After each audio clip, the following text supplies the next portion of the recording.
So here we have the Blink Mini smart security camera.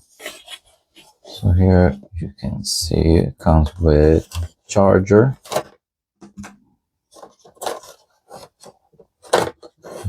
comes with the cube, and then the camera.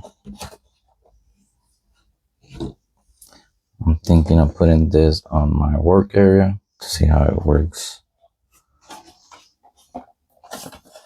This camera is day and night HD view. It has two-way audio, motion detection, and works with Alexa. And it looks like it's going to be a simple setup. So you create an account, choose your password. Then it's going to ask you if you want to link it to Amazon. This is pretty self-explanatory. Then after that, it's going to ask you about the type of camera.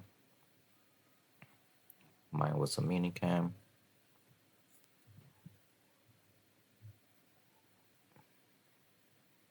And you create a system, connect, and the camera is ready to go.